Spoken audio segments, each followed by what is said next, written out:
Hello everyone, I'm Nick, that's short for Necromancer, and welcome to yet another episode of Voice of Cards, The Isle Dragon Roars. Before I get started, I would like to bring attention that I got a new model. Rather, it's an update. This is my new 1.2 model.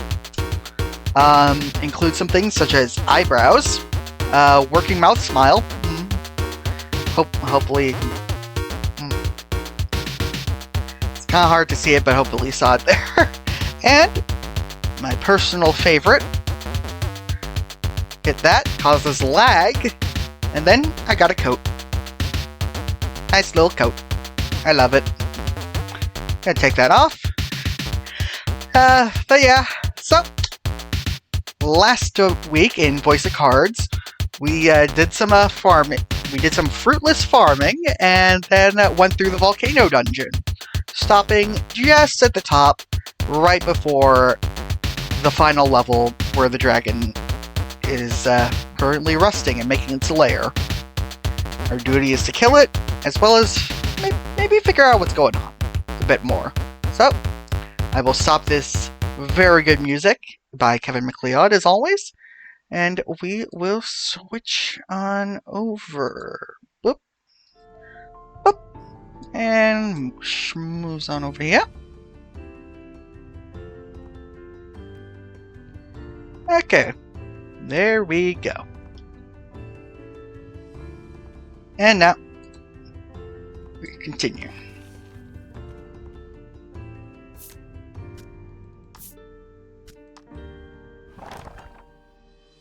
And start with this big loading as per usual.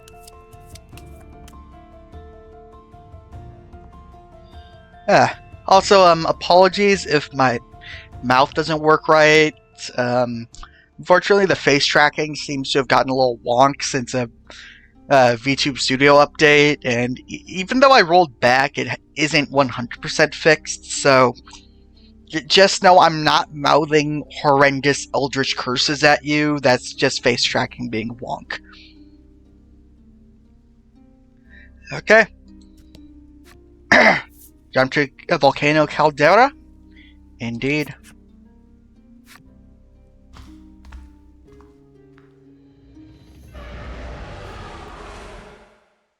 A deafening roar greets you as you set foot on the summit. The dragon must be close. Let us make haste. And by haste, I mean mark out every tile on the map, as we must always do. And of course there are enemies here, why wouldn't there?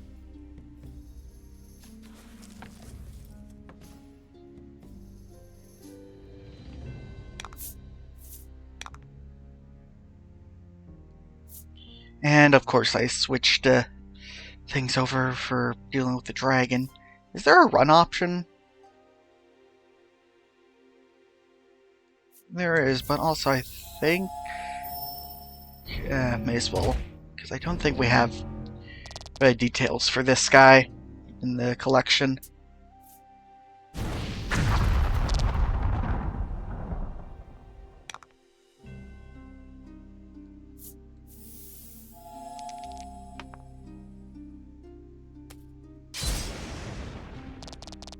Okay, good.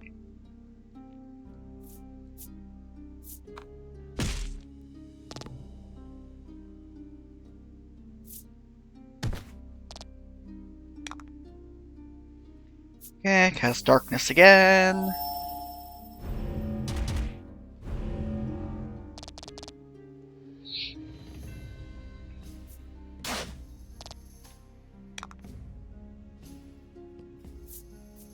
And just slash you.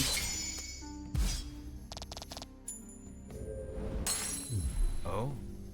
Oh. Okay, and then just chop at you. Not much, but it's enough for darkness to kill.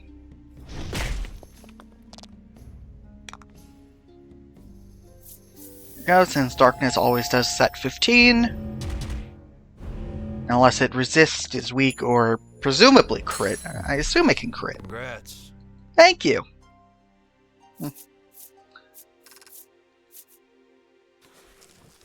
Yeah. Ooh! Got his enemy story. I was actually just thinking, may as well check up on the enemy stories in this area. Okay. Do that, do that. Yep. Got all of him. Boop, boop. Up. Click down. No. Yeah, all y'all are there. Okay. Okay, got you. And you.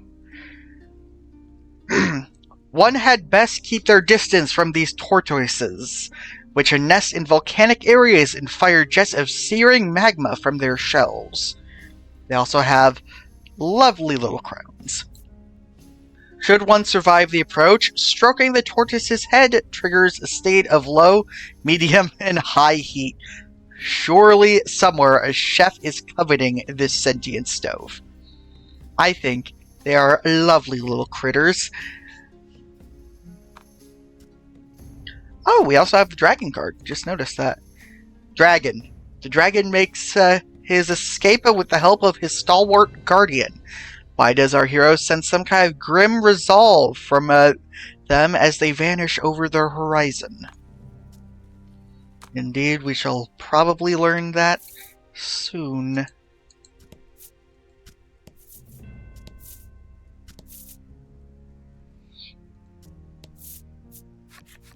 Up. You reach the caldera only to find the dragon and the Ivory Order members locked in battle. I meant to heal. I wanted to heal. I thought he would be further down. I wanted to heal. Let me heal!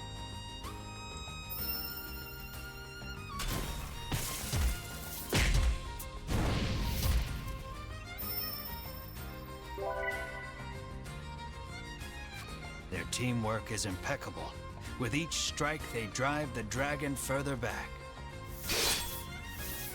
Vince is doing everything he can to protect the dragon, but nothing can slow Sherwin and company's advance. The Ivory Order approaches the dragon, quite sure of their victory.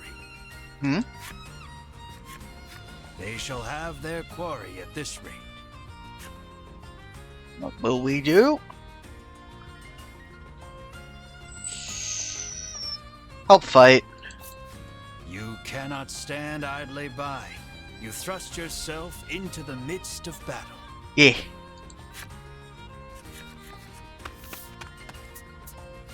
We'll be the ones to collect the bounty on the dragon's head, you yell.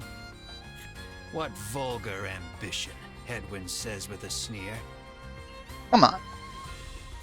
Hedwyn and Winifred each keep one eye on you as they begin incanting a spell to hold the dragon in place. Without warning, the dragon slams his tail against the ground.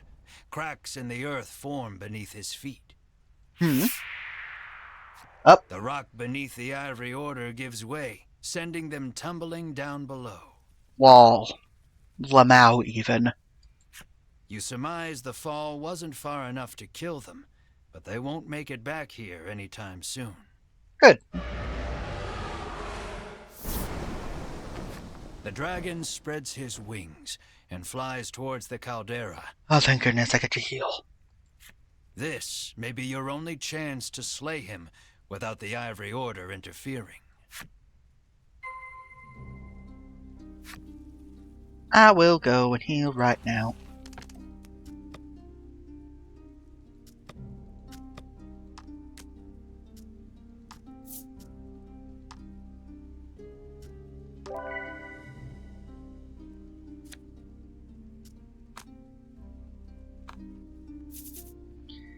Oh, hey, look, it's the hole they fell down.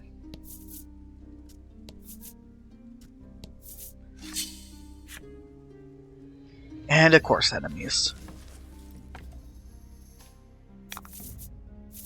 About the enemy.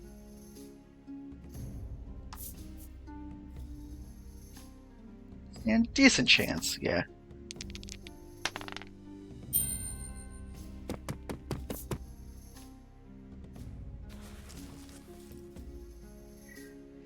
Yep, not even gonna play games anymore. Far away from healing. I just don't want to deal with it.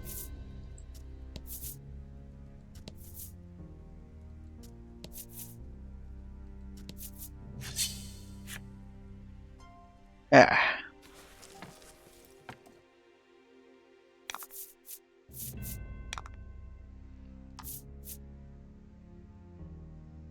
Oof. Yeah, no. Okay.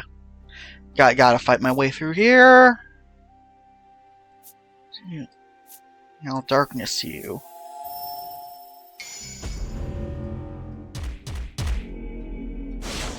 Ooh, crit. Excellent. Thank you.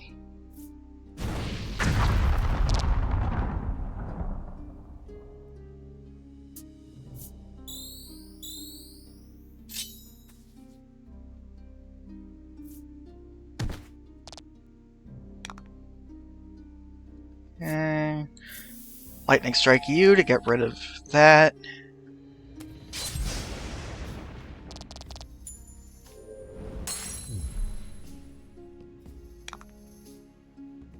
And I can only chop. May as well get rid of the buffer.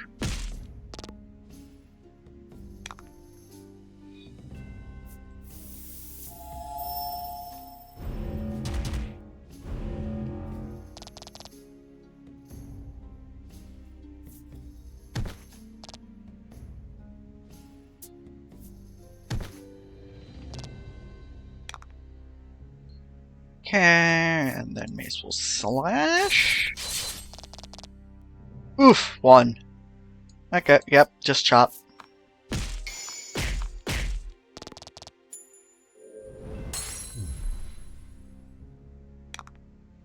And darkness again.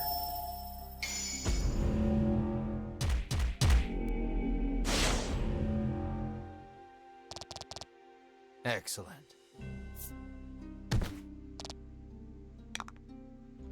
And you honestly heal plus.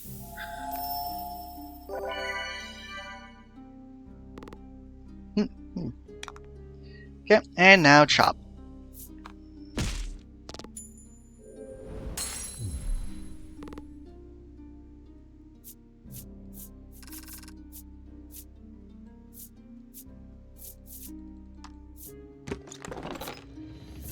Excellent. Good, good. And now to continue filling in the map.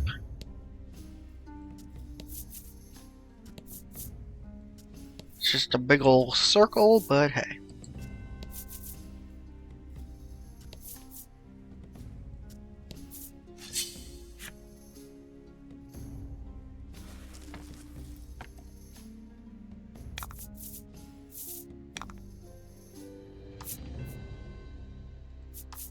Oh, no, no, no. That was a good chance of running away. Here we go.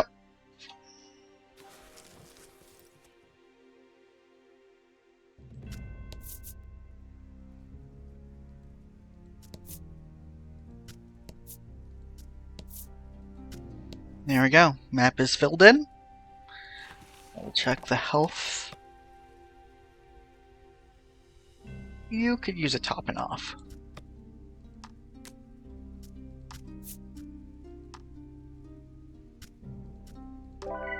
There we go. Gotta love this here medicine.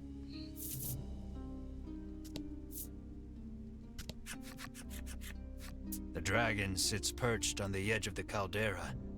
You eye him warily, shouting, "There's nowhere left to run." He lets loose an intimidating roar, but you and your party stand tall, unbowed. Yeah. Victory is within reach. You have never felt more ready to slay a creature in your life.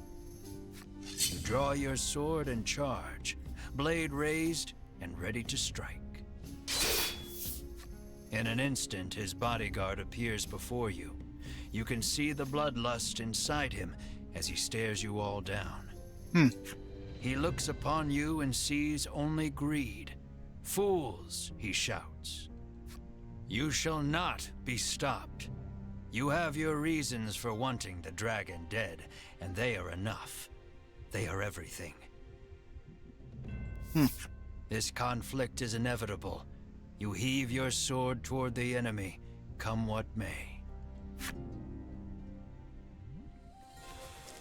Okay, combat start. Both the dragon and Vince. And there are happenstance cards. Not sure if they'll be so helpful, though. You can do this. Okay, that is actually useful. And now we just do a charge.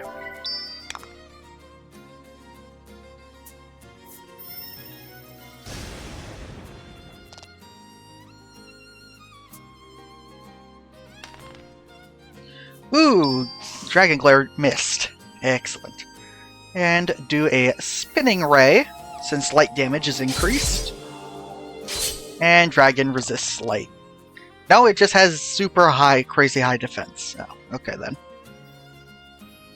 Oh, attack Herb.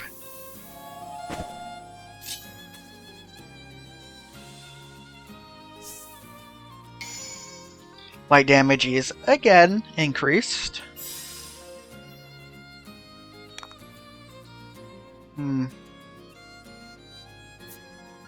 Okay. Let's look at card details, see if there's anything. Nope, no details. Okay, in that case, I will just Zephyr you to get some damage to you.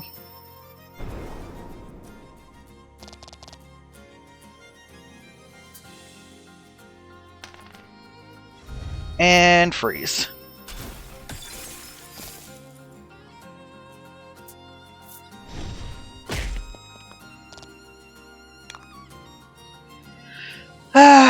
Well, Spinning Ray. There we go. There's the damage.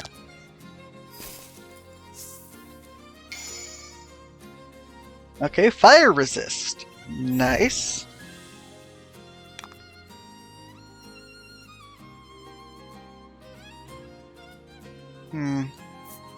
Yeah, charge.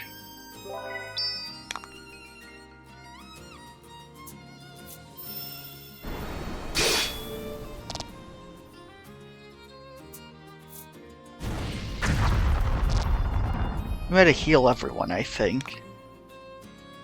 So I'll just not heal.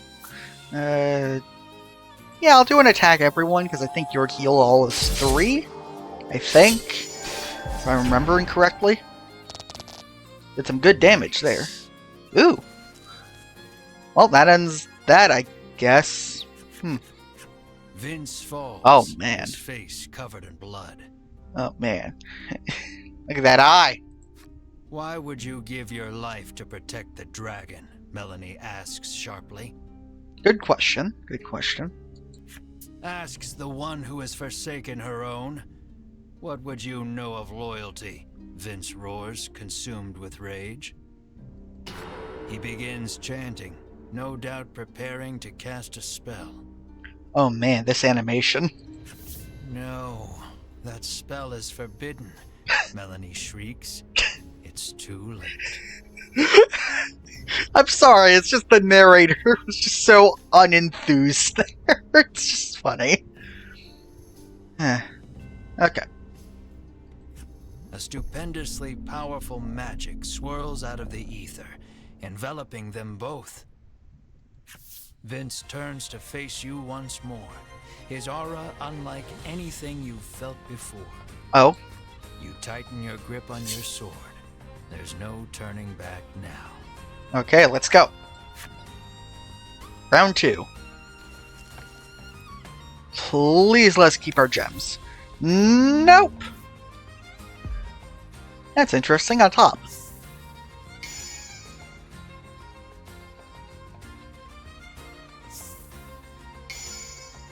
Ah, thank goodness it's plus defense. Perfect for round 1 buffing. Vince adopts a sweeping stance between you and the dragon. You'll have to deal with him first if you hope to attack your quarry. Got it. And I love that effect.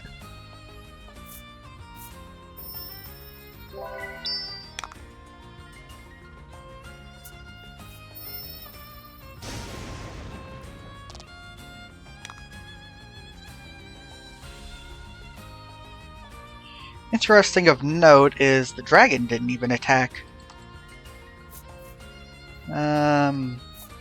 Yeah, no, just slash. It's technically better than passing. And restore 20 HP to everyone.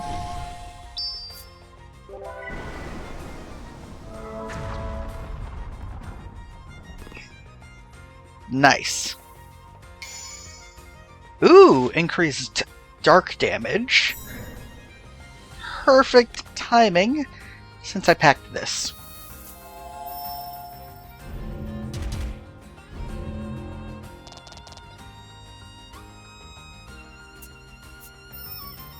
That was increased and not weakened, right? I need to double check. I'm stupid. I saw up and dark and thought that meant increase the amount of dark damage, not increase the defense. I'm stupid. Oh well. Back to thing.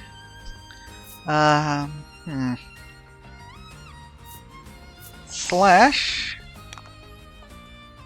and attack herb.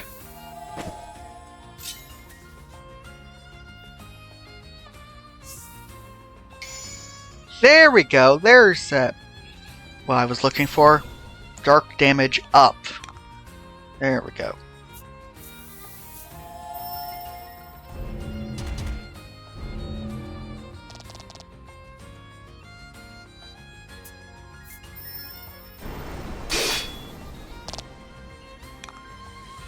And again, just a slash so that I can do that heal all.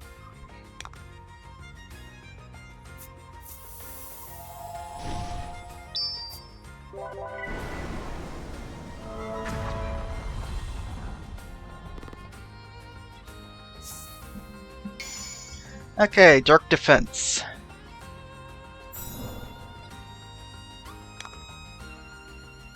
Oh, charge.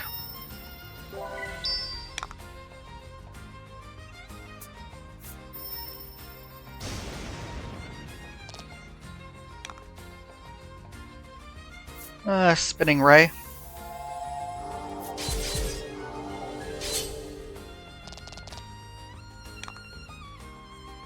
And time for overpower.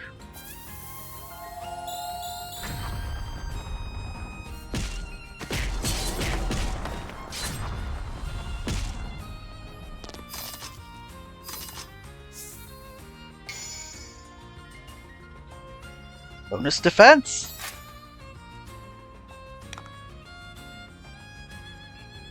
Ah, man. If only that was there, that would have bypassed defense. So, instead, I'll just charge.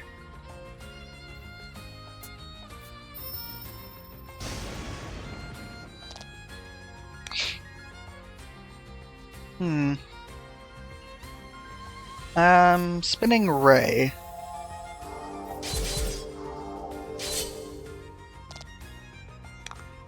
And then do another attack herb to get back that attack, or at least nullify it. Also to ooh, plus wind damage. Perfect. Zephyr. Okay, mid-roll.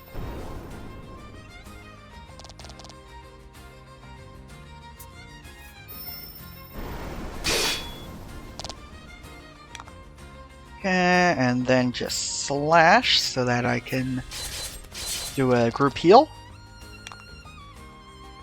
There we go, Miracle Heart. It's shown from under the bandages. Ooh, crit! And bonus attack.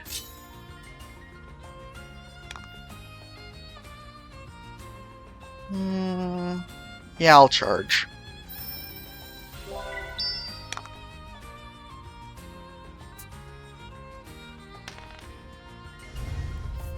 And of course you did.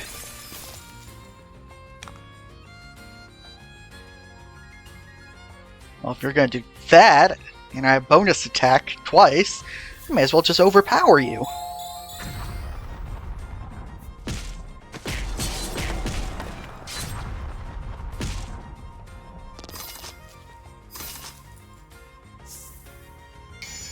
Ooh, bonus dark damage.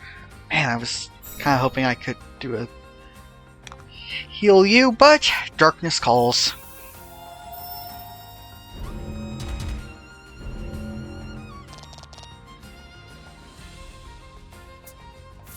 Oh, 0 elements. Let's go.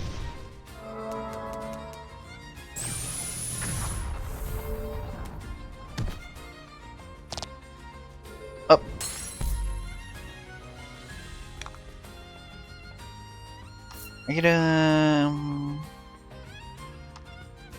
I mean, it just doesn't feel right having the main character be dead during one of the final boss battles, you know?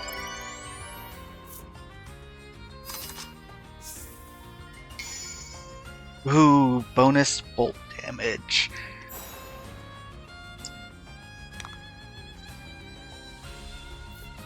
Okay. Charge.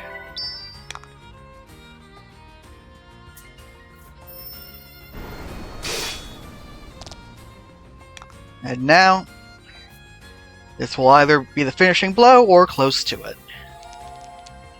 Let's go! Yeah!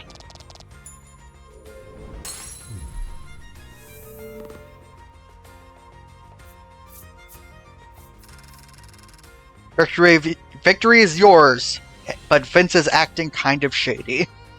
3000 XP, no gold. Did we get a level up? Okay, Ash leveled up, didn't learn anything. Bruno leveled up, learned nothing. And that was all. The battle has been won. Tears stream down Vince's face. You watch him out of the corner of your eye as you turn your attention toward the dragon.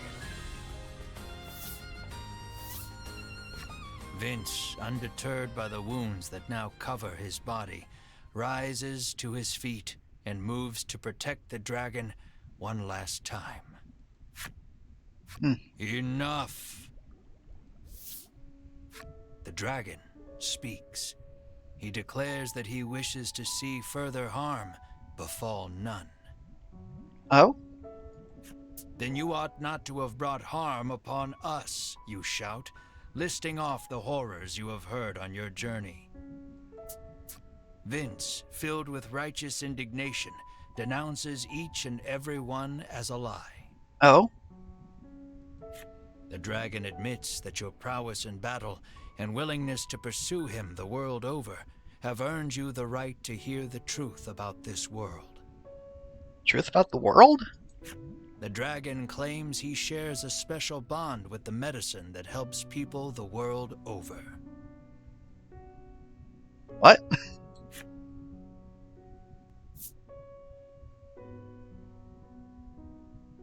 What's medicine got to do with it? Everyone in the world drinks this medicine as though it were water. Okay.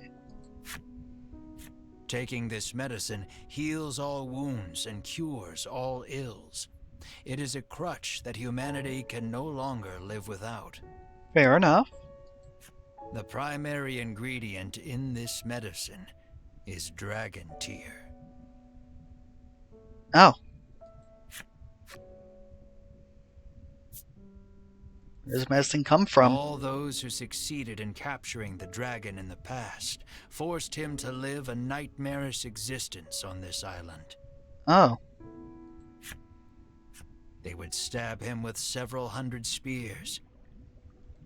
They would slice his scales off with their swords. Every day a fresh horror would visit him in the heart of the island, and every day he would cry out in pain. They then gathered up the dragon tear he shed and used it to produce their medicine. Oh. You cast your mind back over your travels, over all the people who sought the medicine and were saved by it. Including us. The mere thought that so much good was born of the dragon's torture makes your mind reel. You feel unmoored. Mm. No one moves, or so much as makes a sound. His words weigh on each and every one of you. The dragon claims he has grown weary of suffering for the benefit of humankind. That's understandable, honestly. And so, he intones, I beseech you, strike me down. You hear only hurt and fatigue in his voice. Comply, and you will fulfill the order that was given you. The riches you have coveted for so long shall be yours. But know that if you do, the medicine upon which people have come to rely shall cease to exist, threatening the very foundation upon which humanity was built.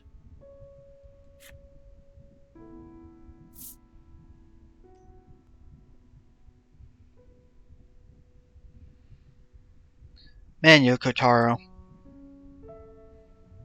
Man. Like, we can't kill the dragon, but then that would also mean that would eventually get captured again, so we may as well just kill it here to both get humanity over this crutch and also just end its suffering. Honestly, that's what I think anyway. No matter the consequences, you resolve to complete your quest and slay the dragon. You adjust your grip and move to strike the dragon down once more.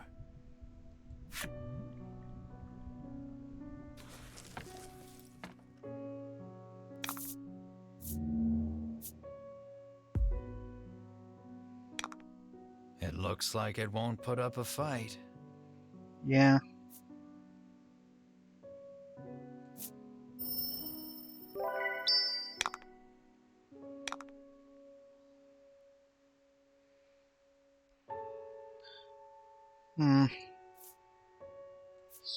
I feel like... Yeah. Not gonna lie, I feel like zero elementing him. Probably sounds awful, but honestly, it's just, quick. So quick, it should hopefully be painless.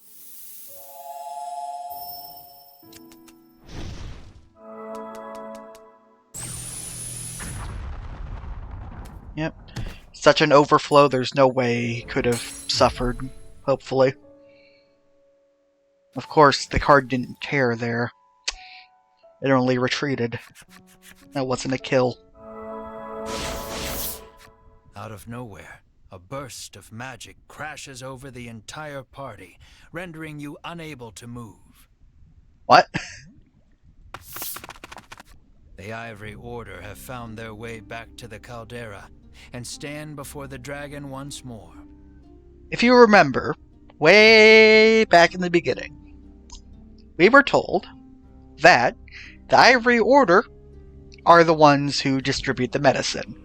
Not specifically these people, but like their organization, the Ivory Order. They are the ones who distribute the medicine, thus meaning that their group is the one who is responsible for the dragon's torment. Which is why they were tasked with not slaying the dragon, but capturing it. Sherwin stares the dragon down, fire in his eyes. At last, the world is safe, he says. Seize him at once, Edwin urges. With a nod, Sherwin approaches the dragon.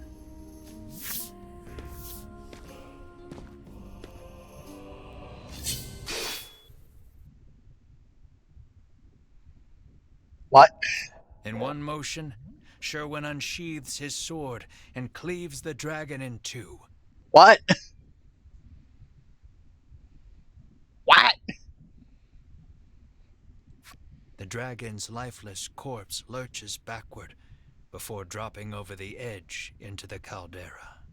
What?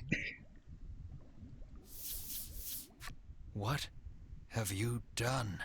The others asked quietly, unable to comprehend Sherwin's actions. The earth shakes. The dragon's body seems to have energized the lava enough to spur an eruption.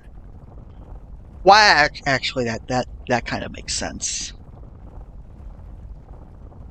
Sherwin, why? All that remains is to destroy that place, he hisses, and storms off with purpose. What? The remaining members of the Ivory Order are still in shock, but Hedwyn orders them out, and they flee out of sight. So that just happened. Dragon's now dead? The volcano And the map is about different. to erupt, and will surely take you with it. Melanie suggests the party take Vince as well, but he insists he remain here. He speaks his final request, his voice already fading. Dragon Tear is more powerful than you can imagine, he says, his voice weak and raspy. It could end this world. Well, the source of Dragon Tear is gone, so unless they have a massive stockpile, probably, don't they? Industrialists. You mustn't let them use it. Stop them at all costs. Use the forbidden magic if you have to, Melanie. Vince's final pronouncement echoing in your head, you race to catch up to the Ivory Order. The eruption is imminent. The earlier tremors collapsed the passage you took to reach the caldera. Oh no.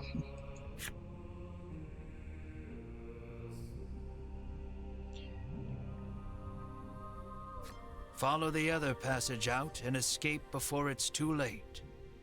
Right? Flee the volcano within 100 steps. Yep. You got a puzzle. Wait. Decreases time you move. If the counter reaches 0, then it's game over. You cannot jump, save, or load until you escape. Auto-saving has also been disabled. Further, you cannot use a bellwether. I was actually about to try that. Would you like to save now? Yes.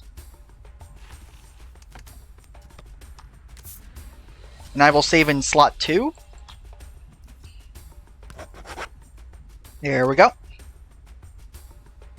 Good, good. And...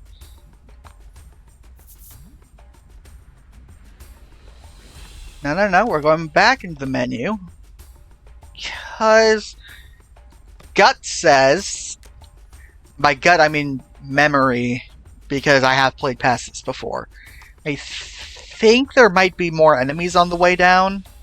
So let's just set the party back up. No, those are skills. I always get skills and abilities mixed up. Okay, you're still set up for fighting volcano people. Whoever, boop, boop. And you, I didn't change. And honestly, I can just heal you up during a battle. Okay, let's go. I love that. Yep, I was right, enemies. Luckily, it is a step counter, not a real counter. Let's do this. So it is way less stressful than it could be.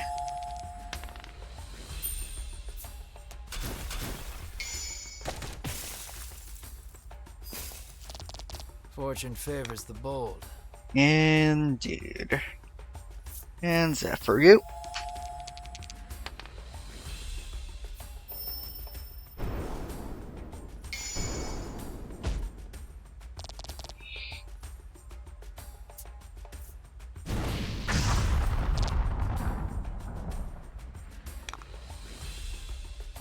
And slash you.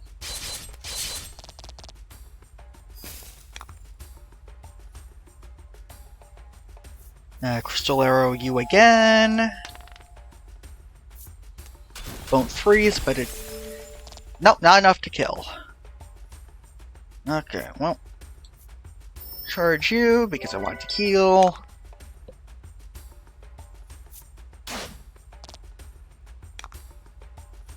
Yep. Heal.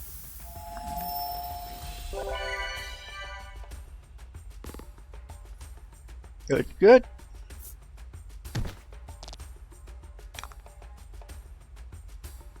And we have a lot of things, so Crystal Arrow you, because your defense is so high.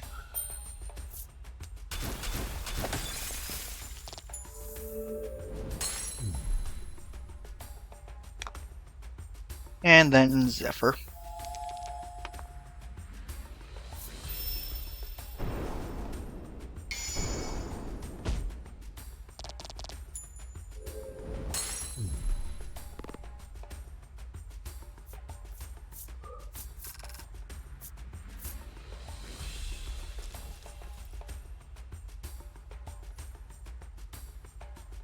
Yep, that's right, jumping is forbidden.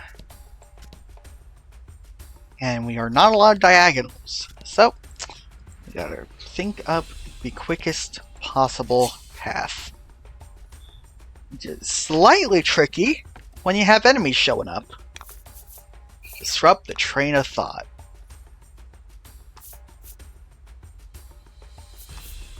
Yep, I'll just run.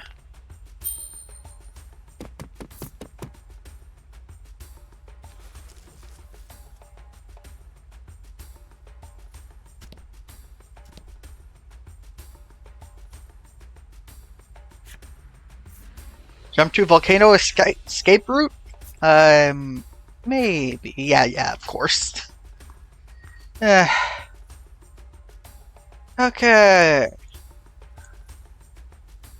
Overview of this. You see the general path, and it's a giant...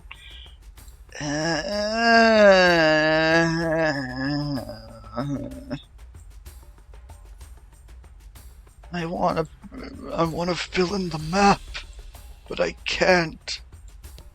I am not allowed.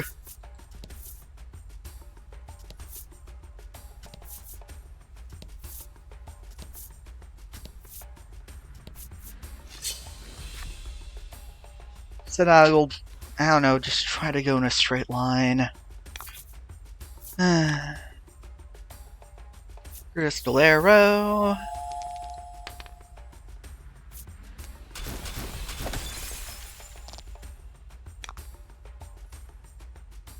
Zephyr.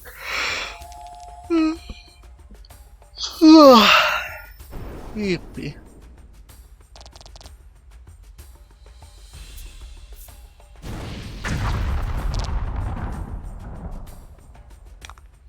Right, and slash.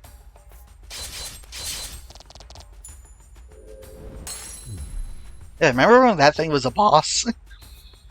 I do. Oop, Melanie leveled up.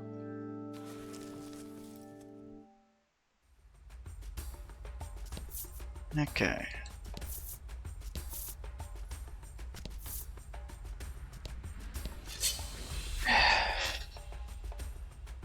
Some moves. That's fine. There's a chance just to run away.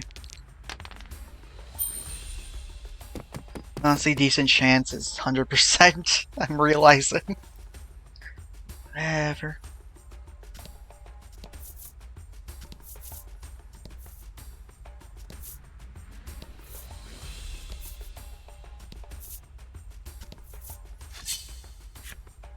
Enemy approaches.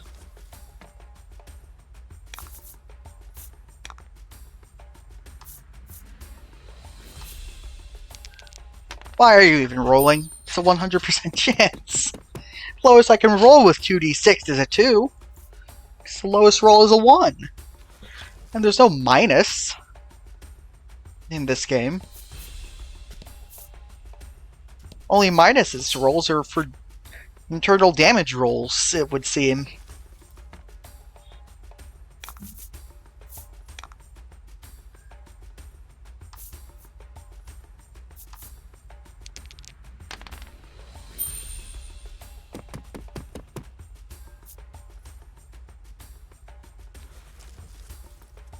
Yep. Okay. Keep on keeping on. You're a dead end.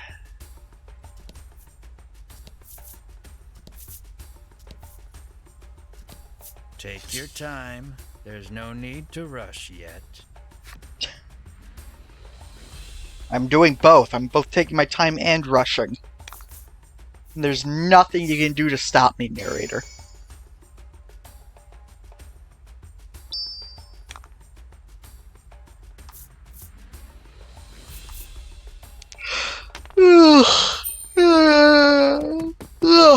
Sorry.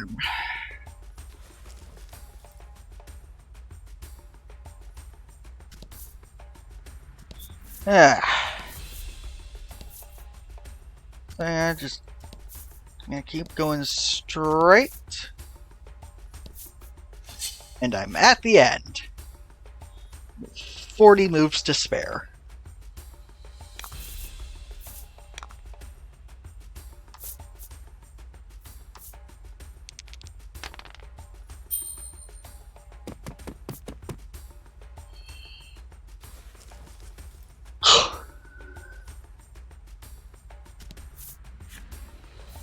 And jump to volcano entrance.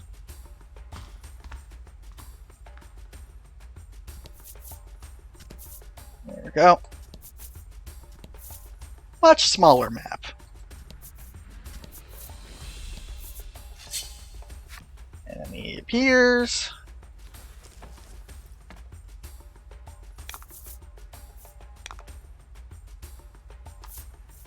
What? So yawny, don't even know why.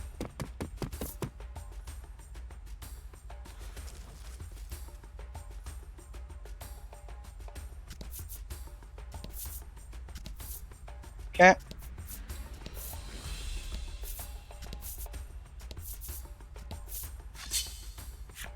Enemy approaches. Come on in. Okay, it's just you two, so just ignore you.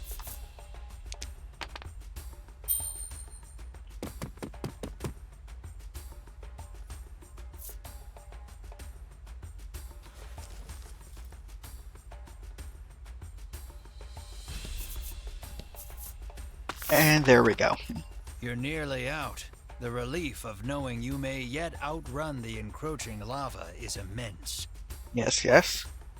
And short-lived, as monsters burst forth from the lava, blocking your escape. This is fine.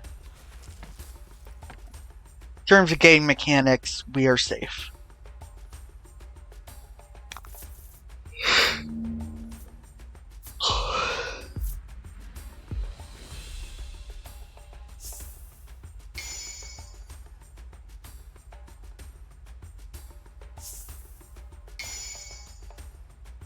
Okay, light resist.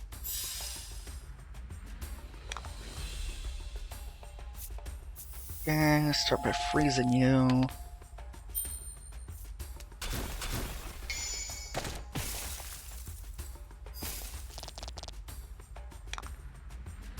And then charge.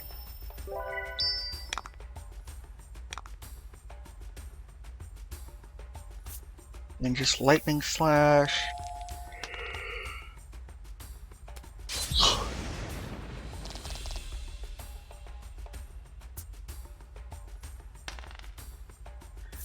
Sip some water.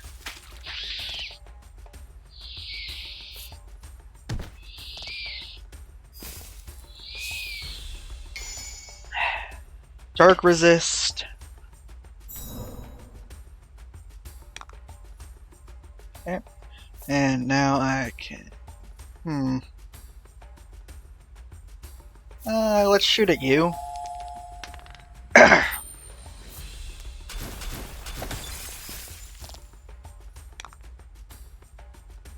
Yes, yes, okay, I see it now. Freeze you. Yes, and then light spinner.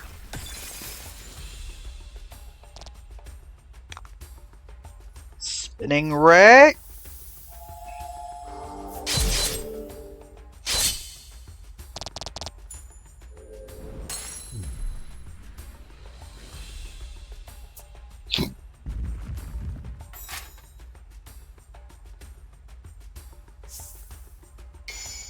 Okay, bonus attack. Good, good.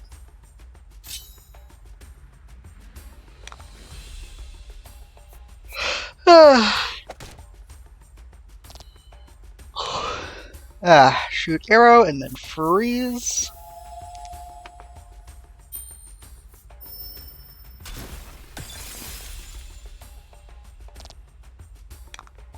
And then, honestly, you just pass.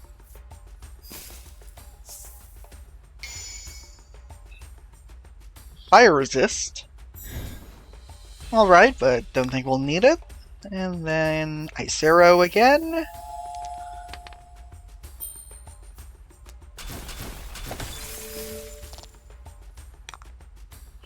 And finish this off with a Zephyr.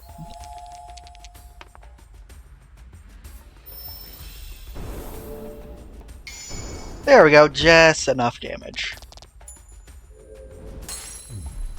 Yeah, before the critical hit. Thank you! 1,000 gold. And Redis leveled up, as did Mare.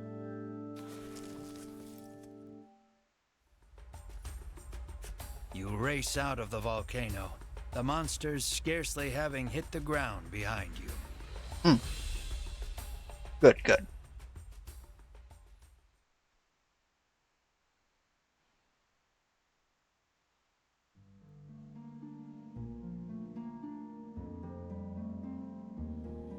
Chapter transition.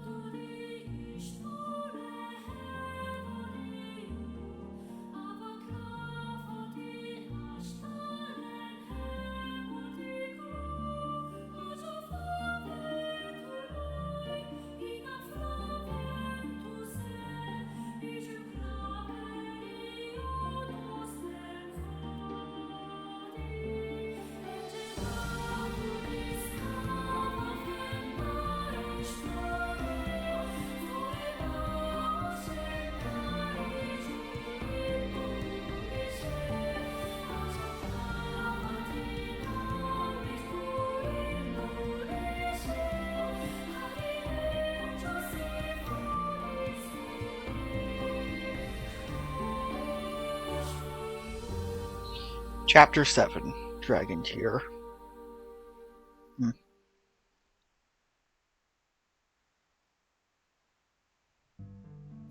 After your narrow escape from the volcano, you mull over what you learned at the summit. The truth about the dragon and the medicine, what the Ivory Order and Sherwin are actually after. And Vince's dying warning about Dragon Tier destroying the world. You decide to return to the village of the sick to try and make sense of everything. Right, because Village of the Sick is where you want to go to make sense. Right. Return to the Village of the Sick. And now everything's back. Oh, and we've unlocked Vince's flip side. Not the dragons, though. Let us go look at Vince's flip.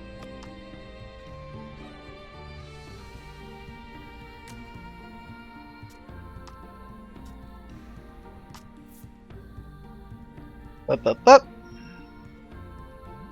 And flip side, see that awesome Sandstone tail looking thing.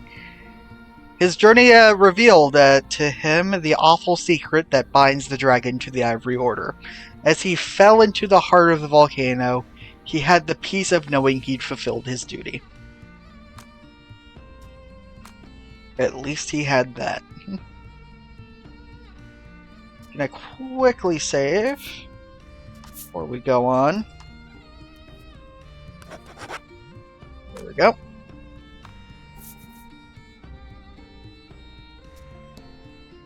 And now back to the village.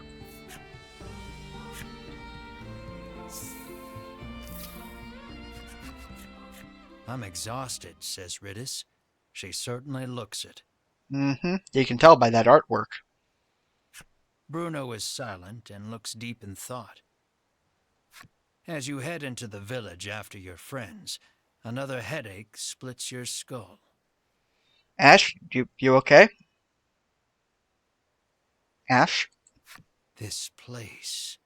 Something about it is triggering a memory that feels like it's trying to claw its way out of your brain. Let's rest up at the inn, suggests Melanie, taking in everyone's state. Rest your weary bones at the Village of the Sick Inn. Best inn in the game. Best in the game? Yeah, I can still make jokes in this time. I don't see why not. Ah. Okay. Rest. At dinner time, you and your friends gather around the table. For a while, it's quiet, but then Melanie speaks up. Now that the dragon's been defeated, she says, what are we going to do?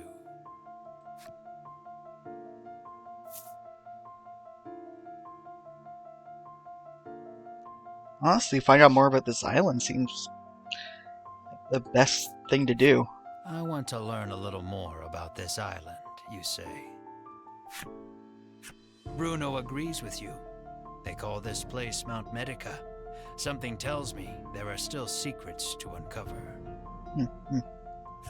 In truth, the Ivory Order wanted to capture the dragon alive, but Sherwin killed him. Yeah, what was that about? You can't help feeling the Ivory Order is still hiding something about this island, the dragon and the medicine. Whether you go after the Ivory Order or investigate the island, first and foremost, you need information. The Overseer should be pretty knowledgeable about the island, reasons Melanie. You decide to pay a visit to the Overseer after a good night's rest. Mm-hmm.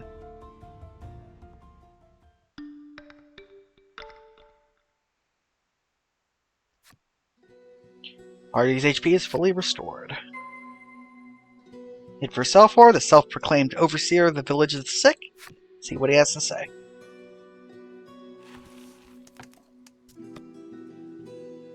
And we are so close to having enough money to buy that awesome sword. Before we go see him, though, I'm going to work on some stuff. Mainly some inventory management while I am remembering it. And let's start by selling off junk items. Never use that. But yeah, pretty much everything here is made with Dragon Tier. Except maybe the Soothstones and the torches. Probably the Bellwether, because it's not medicine. But yeah, this stuff definitely Dragon Tier.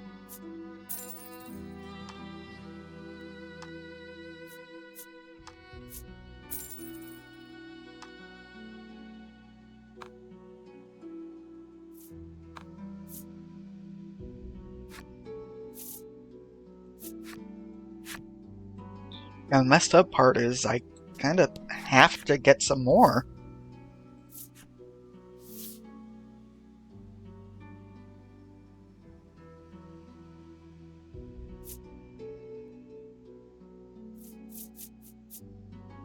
Never mind, they don't have the version I wanted. I wanted the 40 HP stuff.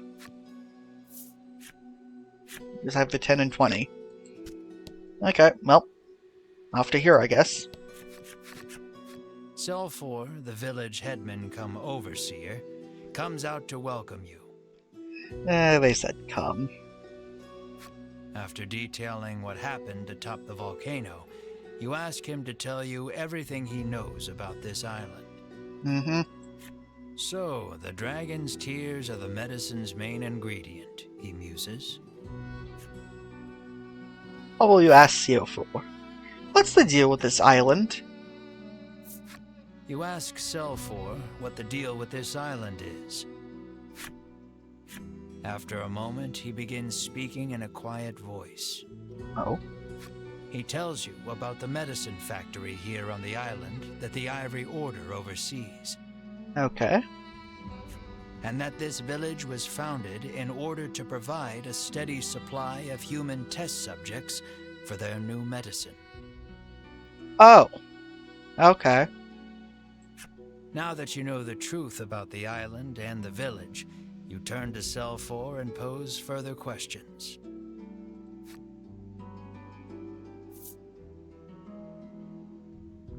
Testing new medicine? What? Also, apologies about my model smiling again. That's just face tracking being weird. And not meshing with my face properly. What do you mean, testing new medicine, you ask? Cell 4 explains that before the Ivory Order sends any of its medicines out to the greater world, they test them here first. Okay. With all the new medicines they're constantly prescribed, the villagers here suffer strange side effects. Oh. All except Cell 4, who says he's exempt from the tests on account of being in charge of the village on the Order's behalf. Oh. Okay.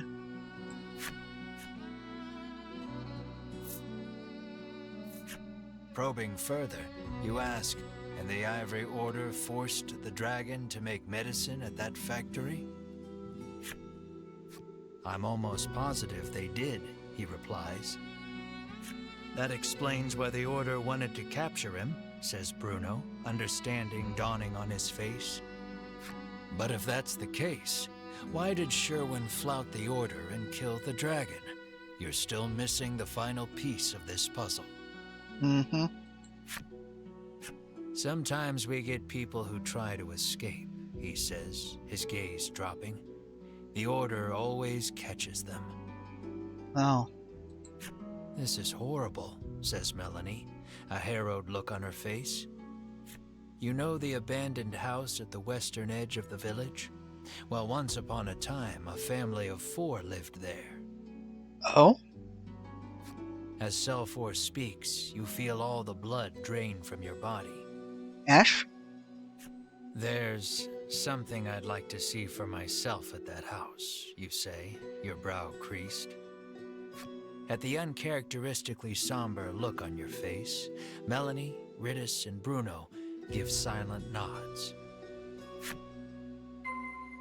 Make your way to the abandoned house.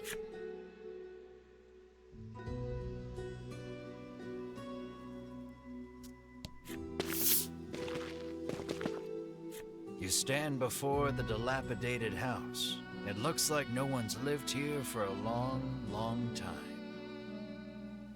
Mm-hmm.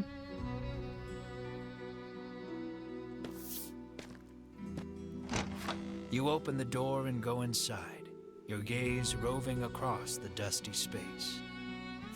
Your eyes land on a progression of horizontal notches on the lower section of a support beam, markings to measure a child's growth. Okay. And carved into the beam beside the markings are your and Mar's names. Ash and Mar? What? Seeing your names unleashes a flood of memories you hadn't realized you'd kept locked away. Oh.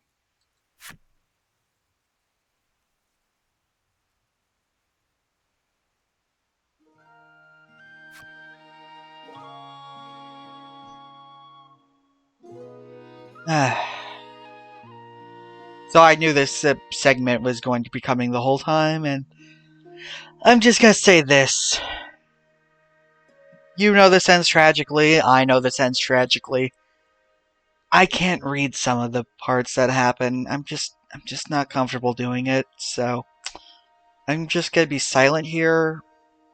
Maybe linger on the pages just to, for those of you that also have a slower reading speed, and just let this be silent for a while. I'll be back to you once dialogue starts back up again in the present.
The trauma of what happened, combined with the effects of the medicine, spurred the loss of your memories.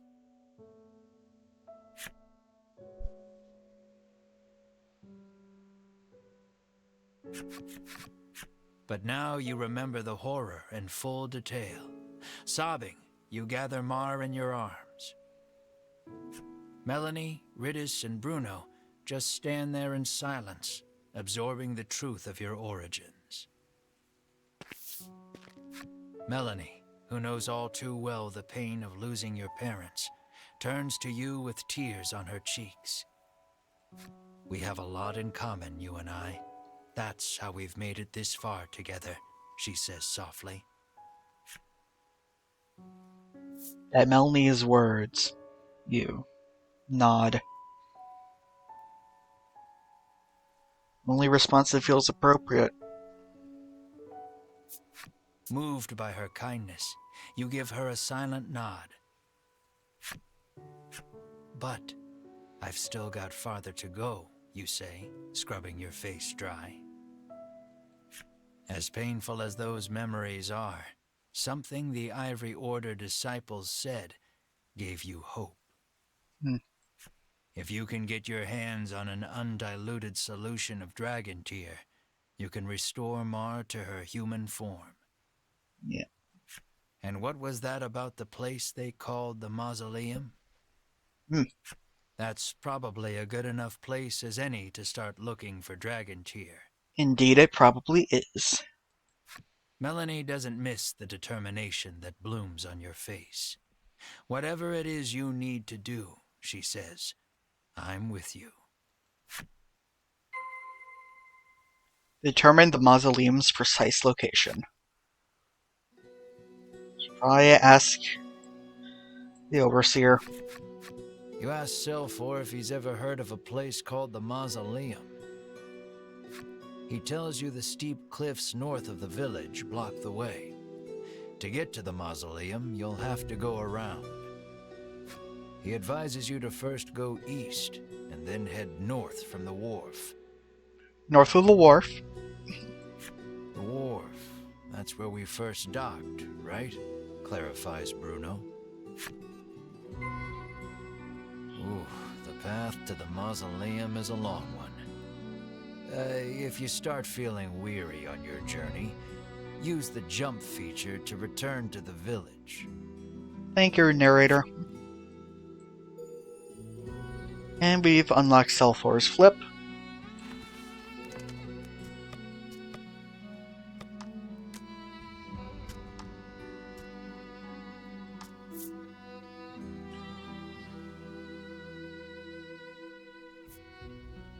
Selfor takes it upon himself to help the villagers enter the afterlife.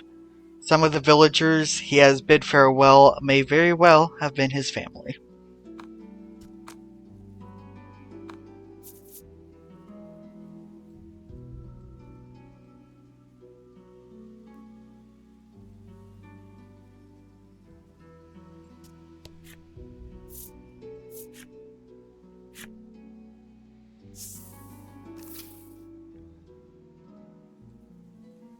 So yeah, now we finally go to the northern half of the island, past these rocks. A giant boulder impedes the path. You stop, unable to go any farther. But when you turn around, who do you see but the Ivory Order trio? Not them again. Ugh. In a flash, you draw your weapons, but Hedwyn calls out, "Wait." Unlike the other times you've crossed paths, the trio doesn't seem keen on fighting you. What a surprise. You lower your weapons in response. Conveniently, you've got some questions for them anyway.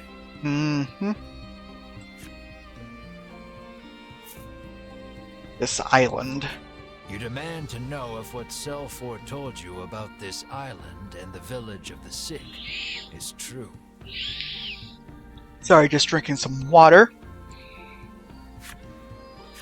There's no reason to hide it any longer, begins Hedwyn. He tells you of the immense fortune the Order amassed by selling the medicine they forced the dragon to make on this island. And he confirms recapturing the dragon was the Order's true goal. The dragon's imprisonment on this island was a secret only the upper echelons of the Order were privy to. Even Queen Nilla didn't know. That explains why she ordered it to be killed. Ask about the mausoleum. You ask where the mausoleum is. Coincidentally, says Hedwyn, that is exactly where we are bound as well. Atop the volcano, Sherwin swore to destroy that place. Hedwyn says he was talking about the mausoleum. Winifred ponders the question of why Sherwin would betray the Order and kill the dragon. Alas, we cannot get to the mausoleum with this in our way, Hedwyn says, gesturing to the giant boulder. Upon closer examination of the boulder, you see fissures spidering along its surface. Oh? Perhaps it was weakened by the earthquake caused by the volcano erupting. With the right approach, you might be able to force your way through after all.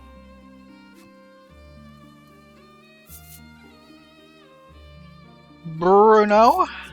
You ask Bruno to put his brawn to use and smash the boulder to smithereens. Indeed, good old Bruno. He squares off in front of the giant stone and strikes the fissure with a mighty knife-edged chop. Silence rings for a moment before the boulder crumbles to dust. Good job, Bruno. Knew you could do it. Proud of you. The Ivory Order trio offers a curt thanks before hurrying on ahead. The jerks. Proceed along the mountains in search of the mausoleum. Indeed, we will probably find the mausoleum, but we will not go in there yet. Oh, we've unlocked all of the trio's flipside stories.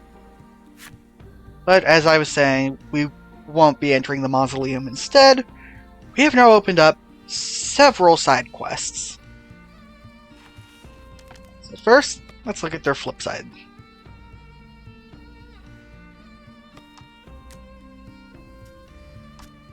And refresher. Winifred was born into the Ivory Order and raised as a dignified lady.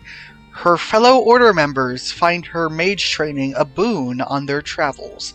Flip side. Between the overly talkative sage and the taciturn warrior, Winifred's journey was far from easy. The worst part, though, her pristine white robes were soiled.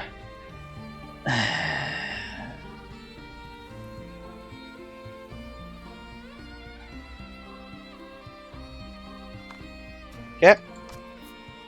Berwyn. The Ivory Order values warriors as level-headed and trustworthy as Berwyn. Warriors who approach wood chopping and bodyguard detail with the same amounts of intensity and fortitude. If ordered to advance, Herden will follow that to the letter, smashing it through anything in his path, be it wall or an entire house. Thus, he was deemed perfect for Winifred's escort. As I've said, Berwyn is honestly the most respectable member of that trio, because he's honestly just doing his job with no real emotion one way or the other. Hedwyn. The entire Ivory Order reveres Hedwyn for his wisdom. When a young woman was placed in his care, his obsessive focus and etiquette revealed another side, exacting disciplinarian. Winifred, no! Stop that this instant! Those who know Hedwyn best say his jet black hair began turning white the day young Winifred was placed in his care. Yeah. So we could go on out, but there's actually two quest things that are back on the mainland. So, you board a boat and chart a course back to the mainland. indeed.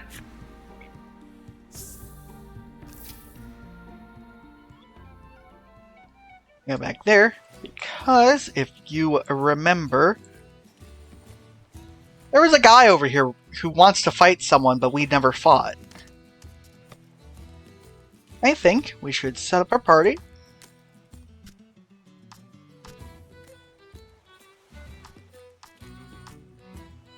And go toe-to-toe against him.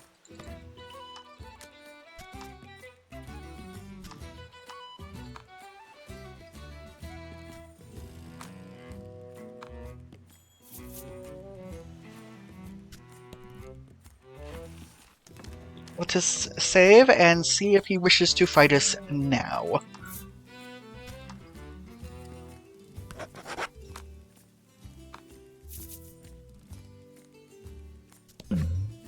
Event.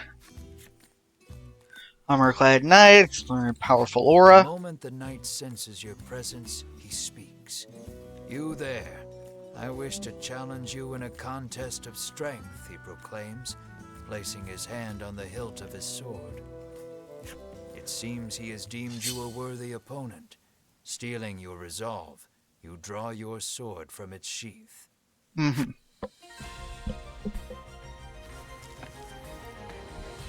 Okay, time for a boss fight. Against Mysterious Knight. Yep. Darkness Night. And start with a charge.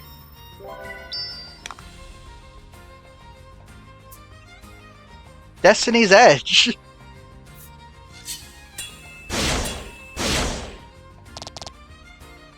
Oh boy. Okay, Spinning Ray probably won't do anything against him.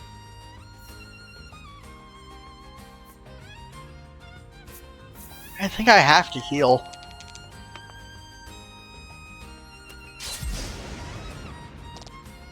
Yeah, I might actually die against this. Oh well.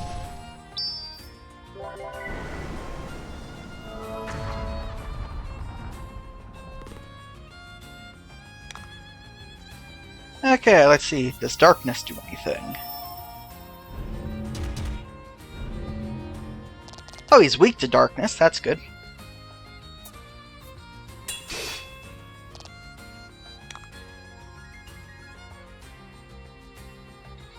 And then we slash you. And now attack herb up.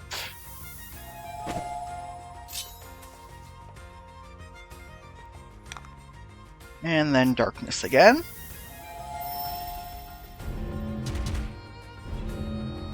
Okay, current strat is to just keep Melanie alive. Keep her alive.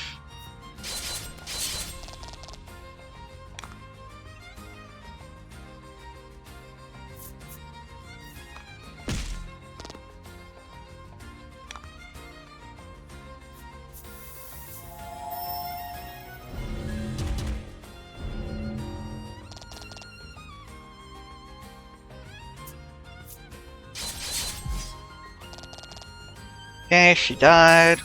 Oof. Yeah, oof. Oh well. That's why I have so many revives.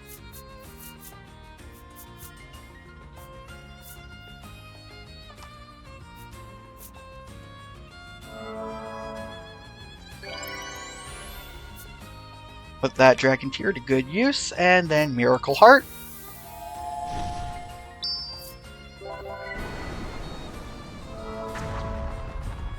Excellent, excellent. And you can't cast Darkness, so we'll just do a charge.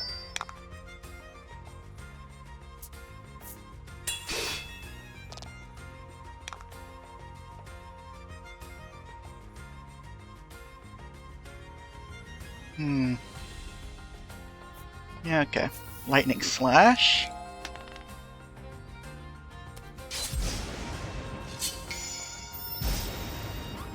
Wow, 2 damage. Excellent. I know. Okay. Attack Herb. Won't help Melanie, but will help these 2 chuckleheads. Cast Darkness.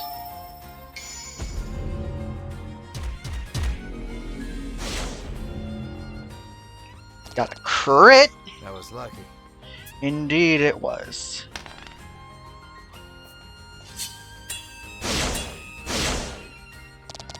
Good. Someone missed or dodged. Okay, and then slash you so that I could heal. Because I need it after that.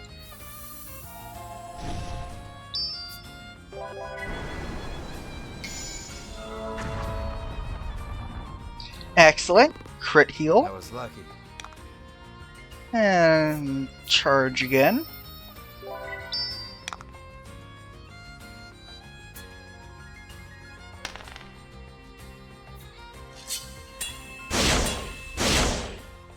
Dang, Destiny Edge is strong.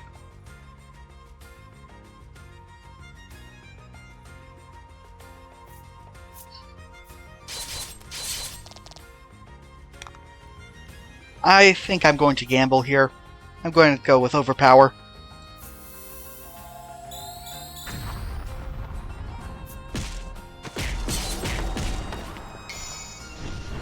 Suplex! Yes! The suplex crit! That was lucky. And he's now in enough to where, even if he wasn't weak to darkness, it would defeat him. Checkmate.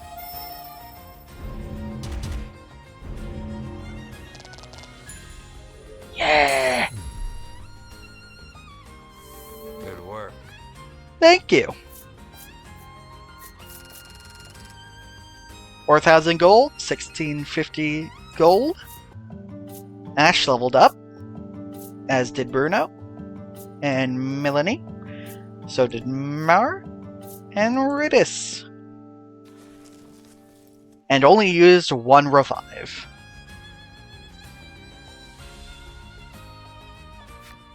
Warrior, this is far more befitting of you, he says, entrusting you with his armor. Perhaps returning to basics because of his loss, the knight swings his sword intently. Our first legendary item, the Divine Armor.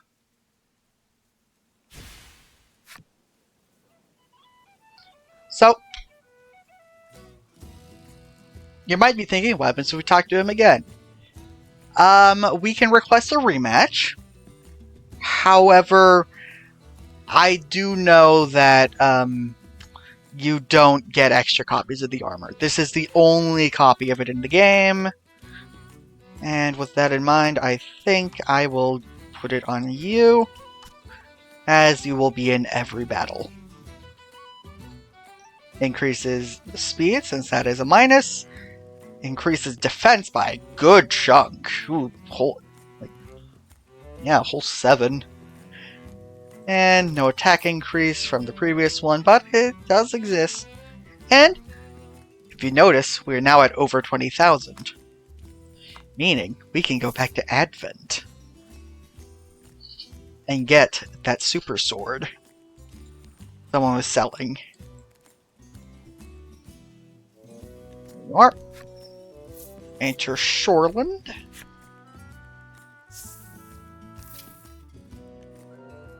And there's the carriage shop. Spend 100 to go back to Advent.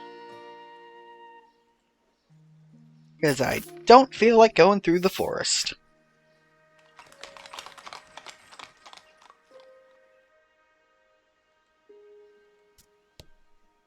And now we talk to you. Legendary weapon. 20,000. Phoenix Flame. And we buy it, of course. You decide not to overthink it and hand over the money. Mm-hmm. Anyone asks, you didn't buy it here, he says, repeating the last part ad nauseum as he hands it to you. Of course, he was on the black market. There we go, Phoenix Flame. The strongest sword in the game. Best weapon for Ash. 19 attack, 1 speed, and 1 defense. And of course, befitting Ash, it was obtained shadily.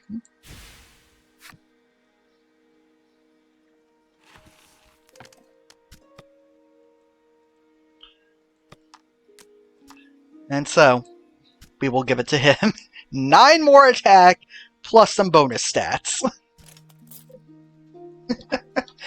So yeah, Ash is now super powerful.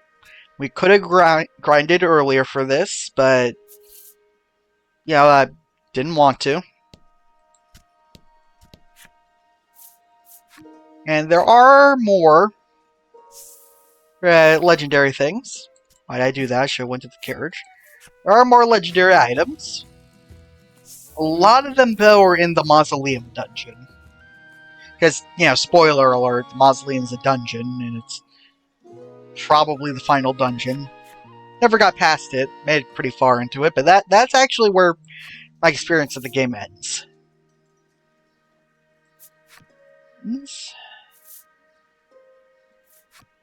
But that is that's where everyone's weapons are. A few more equipment pieces hidden around the Isle of Light, though. Along with just all the armor and stuff you can buy in here. Which may as well take a peek at, since we didn't get much in the volcano. Yeah, Evil's Bane. Pshaw. How lowers it. Crimson Claws. That's an increase. As that, as that, as that. That looks very cool. So, yeah, everything here would be a boon to someone. Except this and that, because those are already used by someone.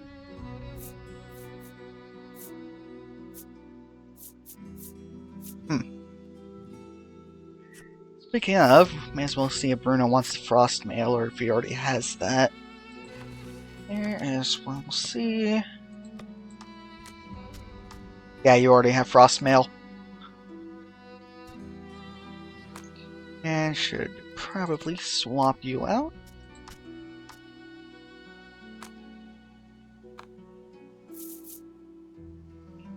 There we go.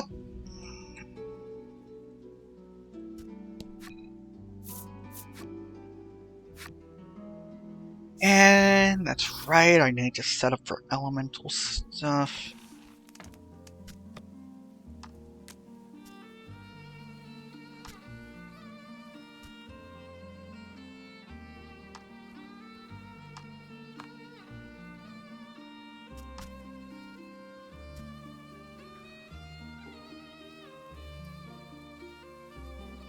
Yep, okay, everything is set. Good. Everyone has separate elements. And now we will get on to exploring the Northern Island.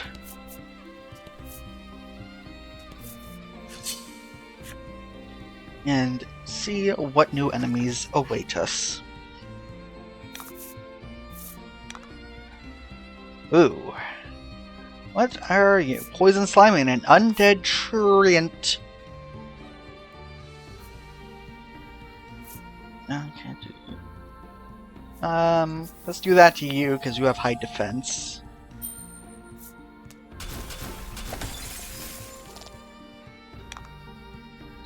And let's see if you're weak to flame. Indeed you are. And yeah, just keep on the train.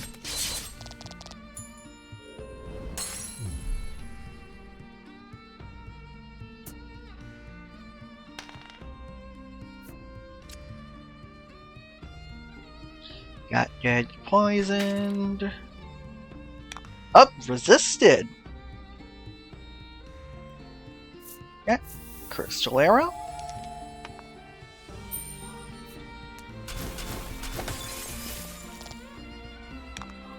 There we go. And then flame.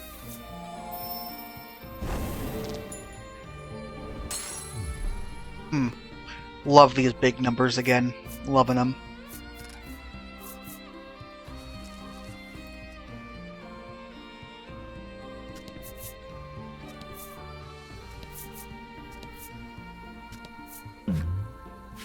Vent up.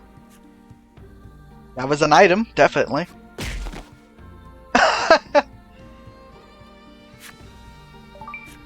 Ooh, hero's armor. Bruno will love this.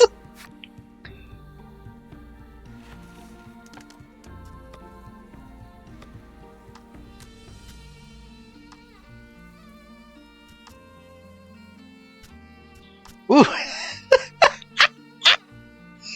I love how much of an upgrade this is. Like, this might be the second best armor in the game. And it was just flung at me. But yeah, that was 14. How much is legendary divine armor? 16.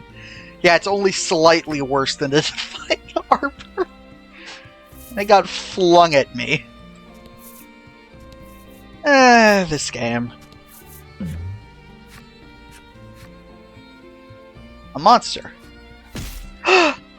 We got saved by what? By this mushroom that we helped before. Oh no! You're fighting! No, mushroom guy! No! No!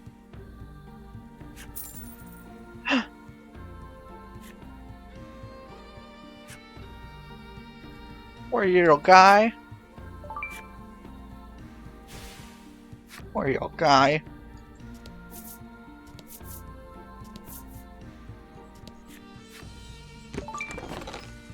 treasure chest. And it looks like there's an island up there. Event.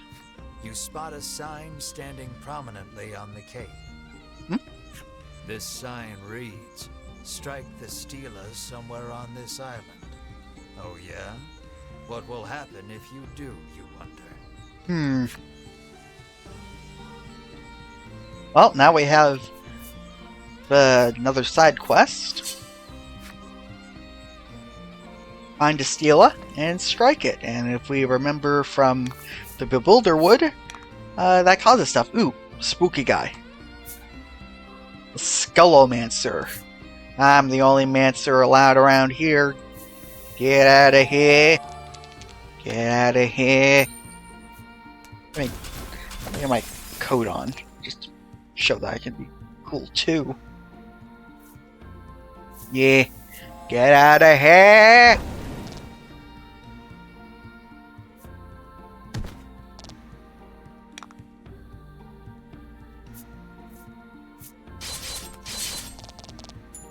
Yeah, kill you.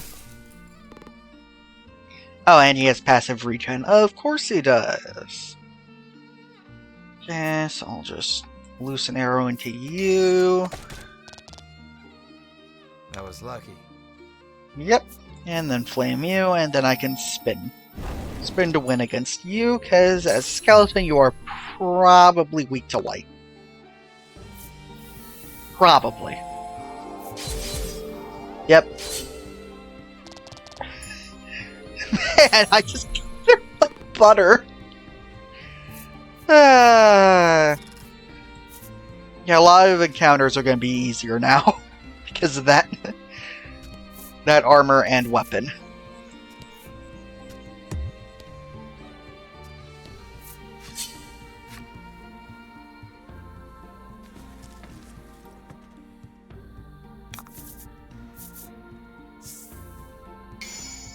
Oh, fire resist.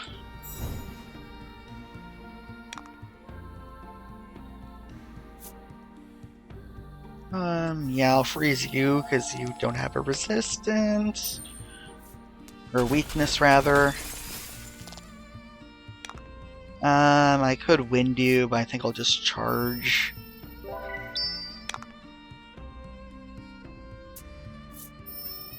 Umbral Spear. Ooh, right, you have dark resist. From a ring, right. And spin.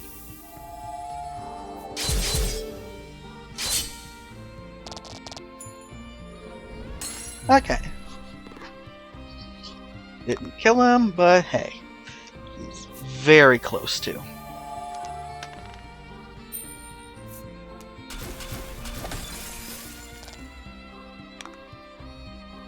And Zephyr.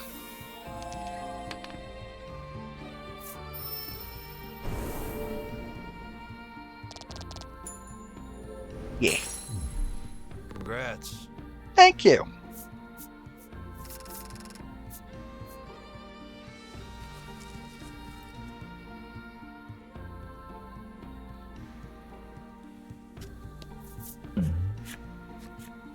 You come across two men Bandits. sitting on a rock. They take no notice of you or the party, but you can hear their fervent discussion. Mm-hmm. You listen in and deduce that they are a pair of thieves. Again, all the way out here. You lean in, trying to hear what else the thieves are talking about. You catch pieces of the conversation here and there. Stashed the goods away. That island shaped like a... right in the dragon's nostril. Okay, island shaped like a dragon. It sounds like they've just told you where to find their stolen loot. The dragon's nostril? You cock your head in disbelief, but just manage to maintain your concentration. Your perseverance pays off. You come to learn that the island itself is shaped not unlike the dragon's head. Indeed. You hastily grab a scrap of paper, write down what you've heard, and quietly sneak away.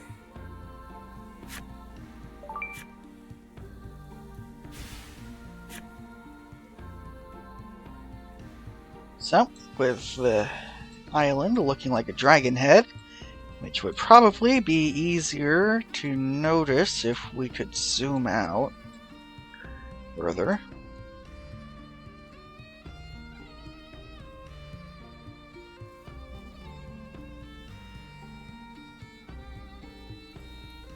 Why are you glowing now?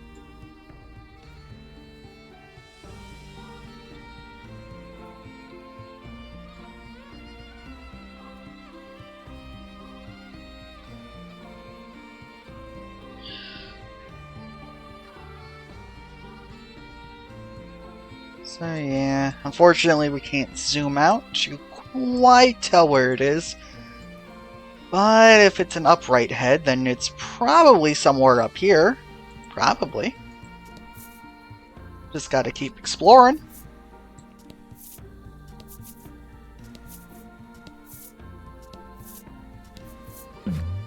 Event. That was a boulder.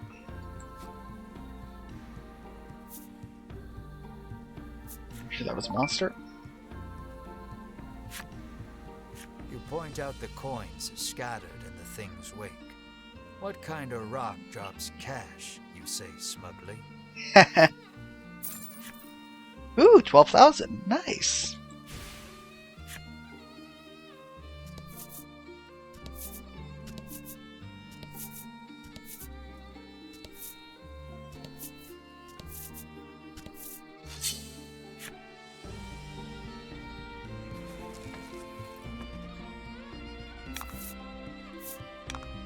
Okay, another undead Trent.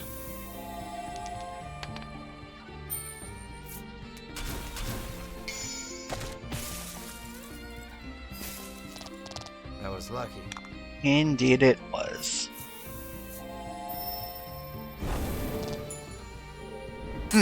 Perfect.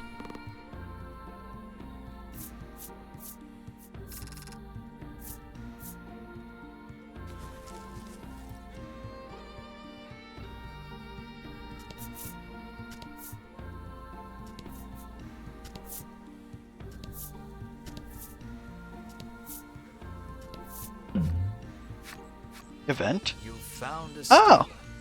You try gently knocking on it, as if to test its solidity. You swear you feel a rumble coming from the east. Intriguing.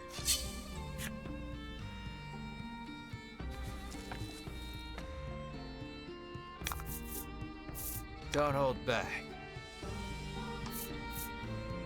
Yeah, let's just run to check what the Stela did.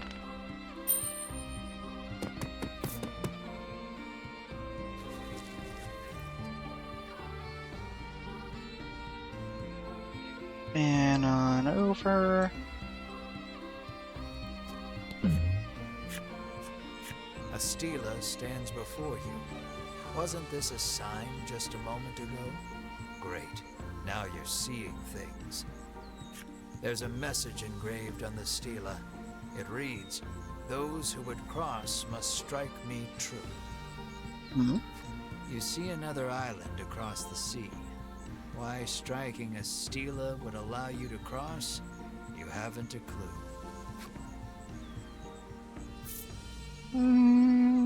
Sure, why not? You give the stela a solid thwack. Not a moment later, the entire party begins to levitate.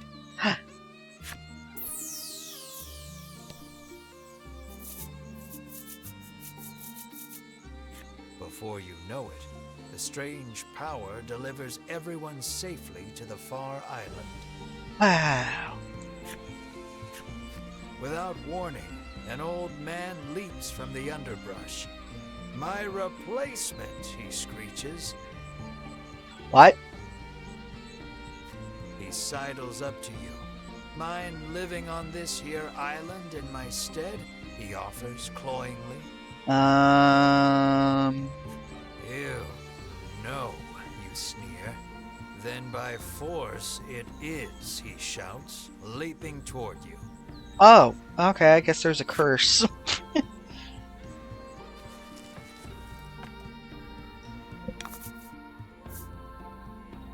130 HP old man with a recovery skill. Okay. Poison arrow?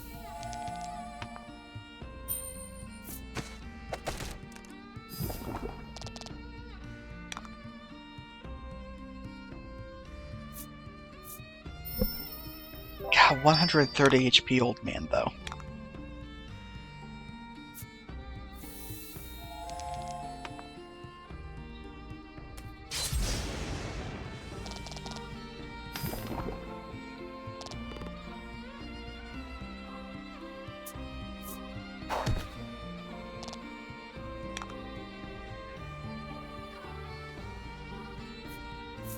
Shoot you, and then zero element. Whoop-a-doo.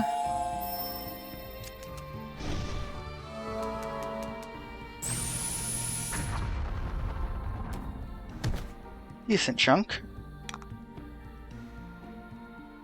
Yeah, lightning strike.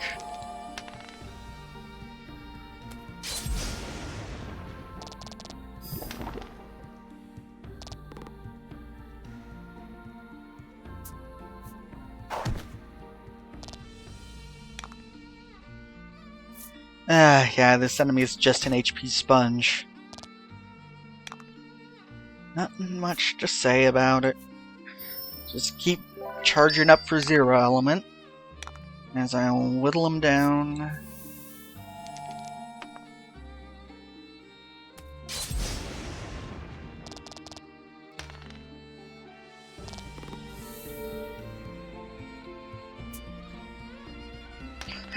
And it has poison attack. Great!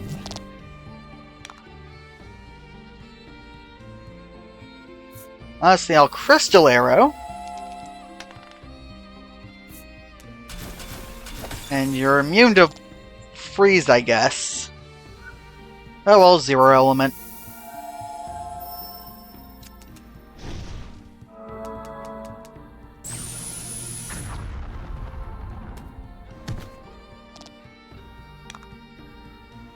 And then slash. Good damage on slash. There we go.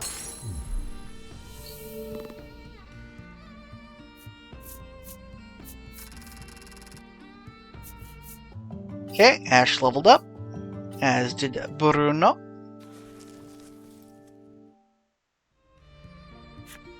This island is cursed, the hermit explains, and he along with it. Doomed to spend eternity here unless he finds someone to take his place. Defeated, the old hermit sinks wordlessly to his knees. A lone tear tumbles down his weathered cheek. Poor guy. I mean, kinda understand. Monsters suddenly appear from who knows where. They surround the dejected old man and let out bitter cries of lament. Aw. Come to console me, have you? He says sweetly, petting each of them gently. He quietly nods, rises to his feet, and makes his way to you. The island gets as lonely as I do. Someone's got to keep her company. Aw. You had better leave, the hermit says softly, handing you a garment that glows with an almost divine light. You feel yourself begin to levitate once more. Has he chosen to remain on the island after all? Is that what this is about? The party finds themselves back on the cape. The stela that once rose from the sand is nowhere to be found. You turn your gaze toward the hazy, solitary island in the distance. Farewell, you say quietly into the wind. Purest blessing. Legendary garb woven with divine blessings. And I think, since I have her in the party most, that goes to Melanie.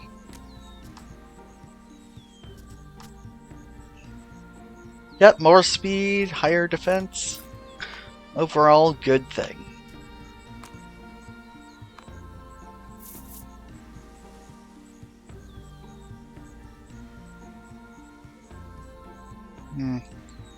And honestly, looking at the time, I think I will head to town, check what I can buy, heal, and then save and wrap up stream. Oh, back to the village.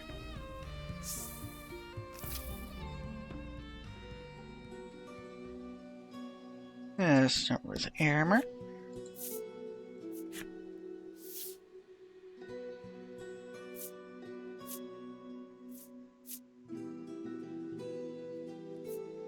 Okay, let's see. Definitely some more damage on Melanie would be useful.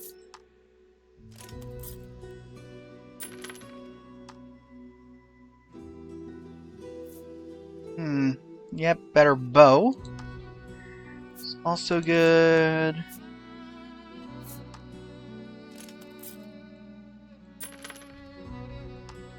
And honestly, I think I'll sell some equipment just so I can get the devil hands, because I want to get Bruno out of his starting gear.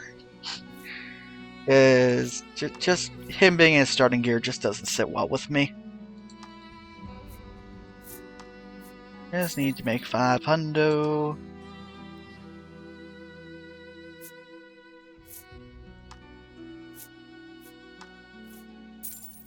There we go.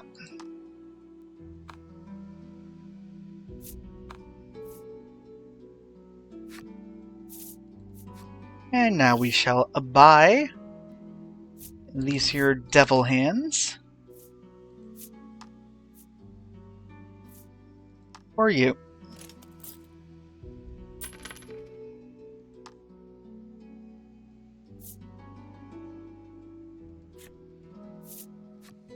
Perfect, perfect.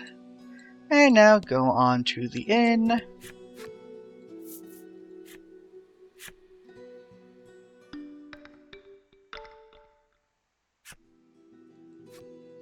Restored. Excellent, excellent, good, good.